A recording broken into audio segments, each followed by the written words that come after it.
Today discuss about MNC, that is multinational corporations. നമുക്കറിയാം multinational companies നമ്മുടെ ഇന്ത്യയിൽ വളരെയധികം ഒട്ടേറെ കമ്പനികൾ വർക്ക് ചെയ്യുന്നുണ്ട്. ഈ മൾട്ടിനാഷണൽ കമ്പനീസ് അല്ലെങ്കിൽ മൾട്ടിനാഷണൽ കോർപ്പറേഷൻസ് ഒക്കെ പറയുന്നത് എബ്രോഡിലുള്ള ഏതെങ്കിലും കമ്പനികൾ നമ്മുടെ ഇന്ത്യയിൽ എസ്റ്റാബ്ലിഷ്മെൻറ്റ് നടത്തുമ്പോഴാണ് നമ്മൾ മൾട്ടിനാഷണൽ കമ്പനികൾ എന്ന് പറയുന്നത്. അവർക്ക് മോർ ദാൻ വൺ കൺട്രീസിൽ അവരുടെ ബിസിനസ്സുകൾ ഓപ്പറേറ്റ് ചെയ്യുന്നുണ്ടാവും. ഒരു ലാർജ് സ്കെയിൽ സെക്ടേഴ്സിൽ വർക്ക് ചെയ്യുന്ന ബിസിനസ് എൻ്റർപ്രൈസിനെയാണ് നമ്മൾ മൾട്ടിനാഷണൽ കോർപ്പറേഷൻസ് എന്ന് പറയുന്നത്. So according to the UNO, the multinational corporations are enterprises which own or the control of production or services facilities outside the country in which they are based.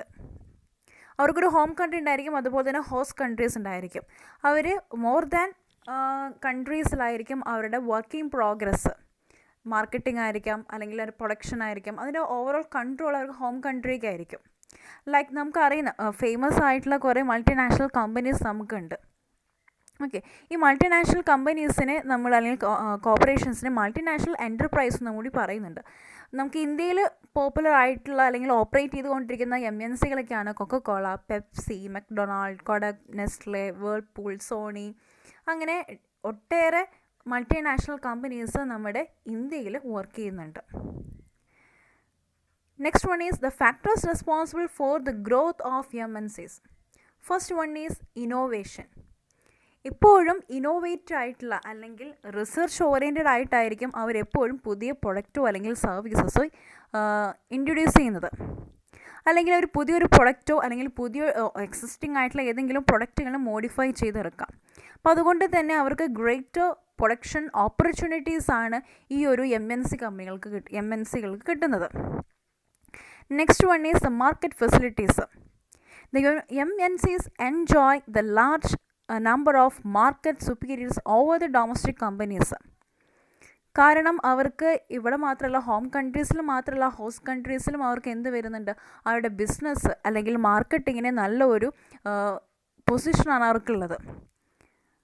അതിനെ help ചെയ്യുന്ന കുറേ കാര്യങ്ങളുണ്ട്. Reliable ആയിട്ടുള്ള market information, effective advertisement, goodwill, efficient warehousing facilities, ഇതൊക്കെ അവരുടെ ആ ഒരു business അല്ലെങ്കിൽ മാർക്കറ്റിങ്ങിന് നല്ല രീതിയിൽ അവർക്ക് എക്സ്പ്ലോർ ചെയ്യാനായിട്ട് പറ്റുന്നുണ്ട്.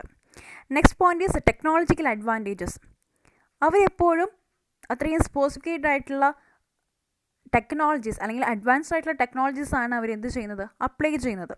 അതുകൊണ്ട് തന്നെ അവർക്ക് നല്ല രീതിയിലുള്ള ഒരു പ്രൊഡക്ഷൻ കൺട്രോൾ കൊണ്ടുവരാനായിട്ട് ഈ ഒരു അഡ്വാൻസ്ഡ് ആയിട്ടുള്ള ടെക്നോളജീസ് ഹെൽപ്പ് ചെയ്യുന്നുണ്ട്.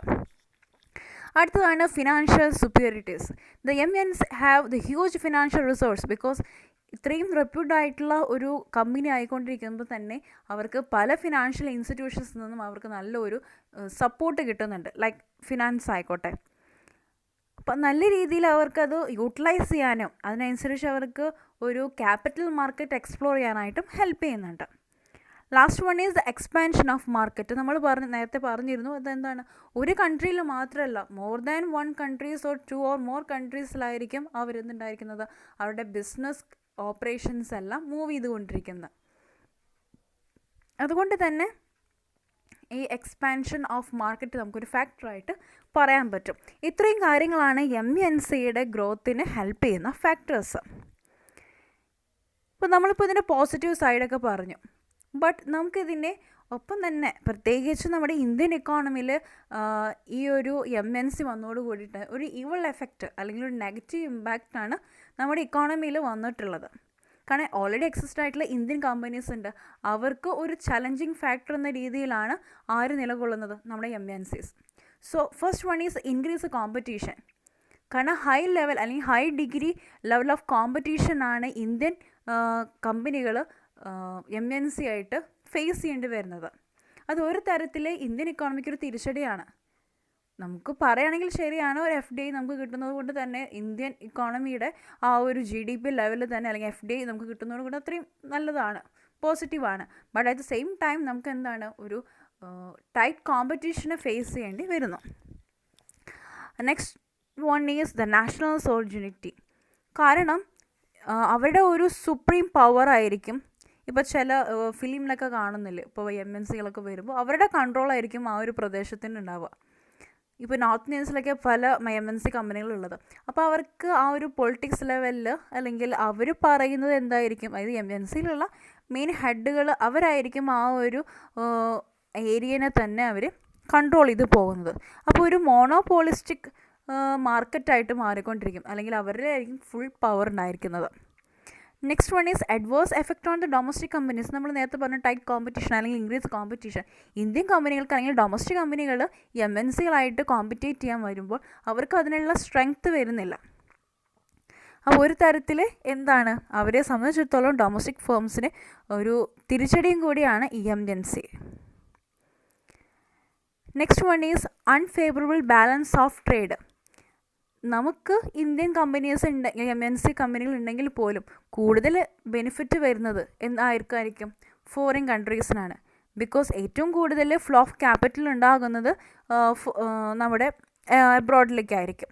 സോ അവിടെ എന്ത് വരുന്നുണ്ട്, ഒരു ഫ്ലക്ച്വേഷൻസ് ആണ് ഫോറിൻ എക്സ്ചേഞ്ച് റേറ്റിൽ ഉണ്ടാകുന്നത്. So ultimately this result in unfavourable balance of trade. Next point is no larger employment. നമ്മൾ പറയും, അതായത് കുറേ കമ്പനികളൊക്കെ വരുമ്പോൾ അവിടെയുള്ള ലൊക്കാലിറ്റിയിലുള്ള പബ്ലിക്കിന് അതിനനുസരിച്ചുള്ള ജോബ് ഓപ്പർച്യൂണിറ്റീസ് ഉണ്ടാവും എന്നുള്ളത്. ബട്ട് നമ്മൾ വേറെ ഒരു സെൻസിൽ ചിന്തിക്കുകയാണെങ്കിൽ അവർ അത്രയും അഡ്വാൻസ്ഡ് ആയിട്ടുള്ള ടെക്നോളജീസാണ് അവർ യൂട്ടിലൈസ് ചെയ്യുന്നത്. സോ അവർക്കൊരു ലേബർ ഇൻറ്റൻസീവ് അല്ലെങ്കിൽ കൂടുതൽ ക്യാപിറ്റൽ ഇൻറ്റൻസീവ് ആയിട്ടായിരിക്കും അവർ പ്രൊഡക്ഷൻ ആയിരിക്കുന്നത്. സോ ലേബറിനുള്ള ഒരു ഓപ്പർച്യൂണിറ്റി അവിടെ കുറയാണ്. കാരണം കൂടുതൽ എന്താണ് ക്യാപിറ്റൽ ഇൻറ്റൻസീവ് ആയിട്ടുള്ള ടെക്നോളജി യൂസ് ചെയ്യുന്നതുകൊണ്ട് തന്നെ അവിടെ ലേബർ അല്ലെങ്കിൽ ഒരു എംപ്ലോയീസിൻ്റെ ഒരു പ്രസൻസ് വളരെയധികം കുറവായിരിക്കും. So there is no large employment opportunities. Next one is the hampers the consumers interest. Consumer ഇൻട്രസ്റ്റിന് നമ്മളെപ്പോഴും പറയും മാർക്കറ്റിംഗ് ചെയ്യേണ്ടത് കസ്റ്റമേഴ്സിൻ്റെ പ്രിഫറൻസ് ആൻഡ് നീഡ്സ് അതിനെ ഐഡൻറ്റിഫൈ ചെയ്തിട്ടായിരിക്കണം നമ്മൾ പ്രൊഡക്ഷൻ നടത്തുന്നതും അല്ലെങ്കിൽ അതിനെ മാർക്കറ്റ് ചെയ്യുന്നതും. ബട്ട് MNC എന്താണ്, അവർക്ക് ആ ഇൻഡ്യൂഷൻ വരുത്താണ് അല്ലെങ്കിൽ ആ ഒരു കസ്റ്റമേഴ്സിലേക്ക് ആ ഒരു പ്രൊഡക്റ്റ് അവരെ ടാർഗറ്റ് ചെയ്ത് എത്തിക്കുകയാണ്. Next one is the investment in A profitable areas only. MNCs എന്ന് പറയുമ്പോൾ കൂടുതൽ നമുക്കറിയാം FDI എല്ലാം ഏരിയയിലേക്ക് നമ്മൾ അതിൻ്റെ പെർസെൻറ്റേജ് അല്ലെങ്കിൽ ഷെയർ നമ്മൾ കൊടുക്കുന്നുണ്ട്. പക്ഷേ എപ്പോഴും അട്രാക്റ്റീവ് ഏരിയാസിൽ മാത്രമായിരിക്കും ആര് ഫോക്കസ് ചെയ്യുക, MNCs. ബിക്കോസ് അവർക്ക് പ്രോഫിറ്റാണ് ഫോക്കസ് ചെയ്യുന്നത് അല്ലെങ്കിൽ അവരുടെ മെയിൻ മോട്ടീവ് അതാണ്. So they only focus on profitable ആയിട്ടുള്ള ഏരിയാസിൽ മാത്രമായിരിക്കും. അടുത്തത് ഔട്ട്ഡേറ്റഡ് ടെക്നോളജീസ്. ഇപ്പോൾ നമ്മൾ നേരത്തെ ഒരു ഫാക്ടറായിട്ട് പറഞ്ഞിരുന്നു, അതായത് MNCകൾ ഏറ്റവും കൂടുതൽ അഡ്വാൻസ്ഡ് ആയിട്ടുള്ള ടെക്നോളജീസാണ് യൂസ് ചെയ്യുന്നത്. ബട്ട് നമുക്ക് ഇങ്ങനെയും പറയാം, എന്താണ്, they are using the outdated technologies. കാരണം ഫോറിൻ കൺട്രീസ് അല്ലെങ്കിൽ ഫോറിൻ ഇൻവെസ്റ്റേഴ്സും കൂടുതൽ അവരുടെ ആ ഒരു പ്രോഫിറ്റ് കുറച്ചും കൂടി മെയിൻറ്റെയിൻ ചെയ്യാൻ വേണ്ടിയിട്ട് അവർക്ക് ബെനിഫിറ്റാണ് അവർ നോക്കുന്നത്. So they are using the outdated technologies. അപ്പോൾ അവർക്ക് അത്രത്തോളം ഫണ്ട് യൂട്ടിലൈസ്ഡ് ആവുന്നില്ല. Next the political influence. അതായത് പൊളിറ്റിക്കൽ റോള് അല്ലെങ്കിൽ പൊളിറ്റിക്സിൻ്റെ ഒരു വെരി ഇമ്പോർട്ടൻറ്റ്. അത് ഞാൻ നേരത്തെ പറഞ്ഞ പോലെ ഒരു ഫിലിംസിലൊക്കെ നിങ്ങൾക്ക് കാണുകയാണെങ്കിൽ കാണാൻ പറ്റും. ഇപ്പോൾ വിജയുടെ ഒരു കത്തി ഫിലിം നിങ്ങൾ കാണുകയാണെങ്കിൽ എന്താണ് അതിൽ കൂടുതൽ ആ ഒരു ശരിക്കും MNCs കമ്പനീസും പൊളിറ്റിക്സിൻ്റെ ഒരു റോള് ശരിക്കും കാണാൻ പറ്റും. കാരണം MNC കമ്പനികൾ കൂടുതൽ ഡെവലപ്ഡ് ആകുന്നത് തന്നെ പൊളിറ്റിക്സിൻ്റെ സപ്പോർട്ടോട് കൂടിയിട്ടാണ്. Next the social and the cultural implications entirely different ആയിരിക്കും. ആ ഒരു കമ്പനി വരുമ്പോഴോ അല്ലെങ്കിൽ ആ ഒരു പ്രദേശത്തിന് പല ചേഞ്ചസ് ഉണ്ടായിരിക്കും. അവരുടെ ആ ടോട്ടൽ ആ കസ്റ്റംസ് അല്ലെങ്കിൽ അവരുടെ ആ ഒരു സോഷ്യൽ ആൻഡ് കൾച്ചർ ബേസിസിൽ ഭയങ്കര ചേഞ്ചസ് വരും. അത് അവരെ എഫക്റ്റ് ചെയ്യുക, നെഗറ്റീവിൽ അത് എഫക്റ്റ് ചെയ്യുന്നുണ്ട്. അതുപോലെ തന്നെ ignoring the needs of India. പണ്ട് ഇന്ത്യയുടെ ആ ഒരു കൾച്ചറല്ല അല്ലെങ്കിൽ പണ്ട് ഇന്ത്യക്ക് ഉണ്ടായിരുന്നിട്ടുള്ള അല്ലെങ്കിൽ പബ്ലിക്കിന് ഉണ്ടായിരുന്നിട്ടുള്ള ആ ഒരു ലൈഫ് പാറ്റേൺ അല്ല ഇപ്പോൾ ഉള്ളത്. ചേഞ്ചസ് വരുന്നുണ്ട്. അതുപോലെ തന്നെ ഫാസ്റ്റ് ഡിപ്ലീഷൻ ഓഫ് റിസോഴ്സസ്. പല കമ്പനികൾ ഇപ്പോൾ കൊക്കക്കോളൊക്കെ വരുമ്പോൾ നമുക്ക് വളരെയധികം എൻവയോൺമെൻറ്റ് പൊല്യൂഷൻ ഉണ്ടാക്കിയിരുന്നു. എന്താണ്, നാച്ചുറൽ ആയിട്ടുള്ള റിസോഴ്സിനും കൂടി അതൊരു വെല്ലുവിളിയായിട്ടാണ് മാറുന്നത്. Next the adverse effect on the traditional industries. Okay, കാരണം ട്രഡീഷണലായിട്ട് വരുന്ന ഓരോ പ്രൊഡക്ട്സുകളൊക്കെ പുതിയ ഇത് വരുമ്പോൾ അവർക്കാണ് എന്ത് വരുന്നത്, മുൻതൂക്കം വരുന്നത്. അതുവരെ ഉണ്ടായിരുന്നു. ഇപ്പോൾ ഒരു എക്സാമ്പിൾ പറയുന്നത് നമുക്ക് അംബാസഡർ കാറുകൾ. പണ്ട് അതൊക്കെയായിരുന്നു നമ്മുടെ ഒരു ഇന്ത്യൻ ഇക്കോണമിയിൽ ഉണ്ടായിരുന്ന ആ ഒരു ഓട്ടോമൊബൈൽ അല്ലെങ്കിൽ കാറിൻ്റെ ഒരു കാര്യം പറയുമ്പോൾ. ഇപ്പോൾ എന്താണ്, MNC കമ്പനികളാണ് അവരുടെ ആ രീതിയിലുള്ള ഫീച്ചർ ഓറിയൻറ്റഡ് ആയിട്ടുള്ള ഓരോ 2 വീലേഴ്സ് 4 വീലേഴ്സൊക്കെ വരുമ്പോൾ ട്രഡീഷണലി ഉണ്ടായിരുന്ന ഇൻഡസ്ട്രീസിനൊക്കെ അത് എഫക്റ്റ് ചെയ്യാണ്. ആൻഡ് അൺഎത്തിക്കൽ ബിസിനസ് പ്രാക്ടീസസ്, കാരണം അവർക്ക് അവരുടെ ഒരു ബിസിനസ് നല്ല രീതിയിൽ മുന്നോട്ട് പോകാനായിട്ട് പല രീതിയിലുള്ള അൺഎത്തിക്കലായിട്ടുള്ള ബിഹേവിയേഴ്സ് അല്ലെങ്കിൽ പ്രാക്ടീസസ് നമുക്ക് ഇന്ത്യൻ എക്കോണമി ഫേസ് ചെയ്യേണ്ടി വന്നിട്ടുണ്ട്. ഈ ഇടയായിട്ട് നമ്മുടെ കുറച്ച് നാളുകൾക്ക് മുന്നേ ഒരു ഫോറിൻ കമ്പനിയുടെ കമ്പ്യൂട്ടർ വേസ്റ്റ്, വേസ്റ്റ് നമ്മൾ പറയും, അതൊരു വിഴിഞ്ഞം ടെർമിനലിൽ ഫുൾ അവർ ഡംപ് ചെയ്തിട്ട് പോയി. അതായത് അവരുടെ ഹാംഫുള്ളായിട്ടുള്ള പ്രൊഡക്ട്സ് അവരെന്ത് ചെയ്യാണ്, ഇന്ത്യൻ മാർക്കറ്റിൽ ചിലപ്പോൾ വേണമെങ്കിൽ അവരത് പ്രാക്ടിക്കൽ ലെവലിലേക്ക് എത്തിക്കുകയും ചെയ്യുന്നുണ്ടാവും. കാരണം അവർക്ക് അവരുടെ രാജ്യത്തു നിന്ന് മാറി കിട്ടി. അതാണ് ഹാംഫുള്ളായിട്ടുള്ള രീതിയിലുള്ള പ്രൊഡക്ട്സൊക്കെ അവർ യൂസ് ചെയ്യേണ്ടി വരിക. അടുത്തതാണ് അവോയ്ഡൻസ് ഓഫ് ദ ടാക്സ്. കാരണം ടാക്സിനെ വെട്ടിക്കാനായിട്ട് അല്ലെങ്കിൽ ടാക്സിൽ നിന്നും ഒഴിഞ്ഞു മാറാനായിട്ട് അവരുടേതായ രീതിയിലുള്ള പല ടെക്നിക്സും യൂസ് ചെയ്തിട്ട് അല്ലെങ്കിൽ ലൂപ്പ് ഹോൾസ് യൂസ് ചെയ്തിട്ട് അവരെന്ത് ചെയ്യുന്നു, പ്രോഫിറ്റ് ഉണ്ടാക്കുന്നു. അതാണ് avoidance of tax. No social obligations.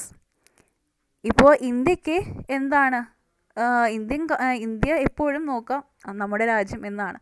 But ബാക്കി MNC കമ്പനികൾക്ക് അങ്ങനെ ഒരു സോഷ്യൽ കമ്മിറ്റ്മെൻറ്റോ അല്ലെങ്കിൽ സോഷ്യൽ ഒബ്ലിഗേഷൻസോ ഒന്നും ഉണ്ടായിരിക്കില്ല. അവരുടെ മെയിൻ അൾട്ടിമേറ്റ് എയിം എന്ന് പറയുന്നത് maximise their profits. So they will exploit the natural resource in India for their advantages. അതിനൊരു വളരെ ഒരു എക്സാമ്പിൾ കൂടിയാണ് ഈ കൊക്കക്കോള കമ്പനികളുടെ നീൽ ജലാറ്റി എന്നൊക്കെ പറഞ്ഞിട്ട് കുറേ ഇഷ്യൂസൊക്കെ കേസുകളൊക്കെ നടന്നുകൊണ്ടിരിക്കുന്നുണ്ട്. അതൊക്കെ എന്താണ്, അവർക്ക് അവരുടെ പ്രോഫിറ്റ് മോട്ടീവ് മാത്രമാണ് അവർ ഫോക്കസ് ചെയ്യുന്നത്. And last one is the outflow of fund. അല്ലേ, FDI ഓക്കെ ഇൻവെസ്റ്റ്മെൻറ്റ് നമുക്ക് വരുന്നുണ്ടെങ്കിലും മെജോറിറ്റി ഓഫ് ഫണ്ട് പോകുന്നത് ഔട്ട്സൈഡേഴ്സിലേക്കാണ്. അപ്പോൾ ഇത്രയും പോയിൻറ്റ്സാണ് നമുക്ക് ഇവൾ ഇമ്പാക്റ്റ് അല്ലെങ്കിൽ ഹാർംഫുള്ളായിട്ട് നമുക്ക് ഒരു ഫോറിൻ ക്യാപിറ്റൽ കിട്ടുമ്പോൾ അല്ലെങ്കിൽ MNC കമ്പനികളൊക്കെ വരുമ്പോൾ ഇന്ത്യൻ ഇക്കോണമിക്ക് ഇത്രയ്ക്കധികം അല്ലെങ്കിൽ ഈ ഒരു ഓരോ ഏരിയയിൽ നിന്നുള്ള ഒരു നെഗറ്റീവ് ഇമ്പാക്റ്റാണ് ഉണ്ടാകുന്നത്. അപ്പോൾ നിങ്ങൾ ഈ പോയിൻറ്റ്സൊക്കെ ഒന്ന് ഡീറ്റെയിൽ ആയിട്ട് എഴുതുക. ഇതൊക്കെ ഒരു ലോങ് എസ്സേക്ക് വരാൻ ചാൻസ് ഉള്ള ക്വസ്റ്റ്യൻസൊക്കെയാണ്. അപ്പോൾ അതുകൊണ്ട് തന്നെ നിങ്ങൾ ഓരോ പോയിൻറ്റ്സും അതിനെ എക്സ്പ്ലെയിൻ ചെയ്ത് എഴുതിക്കോളൂ.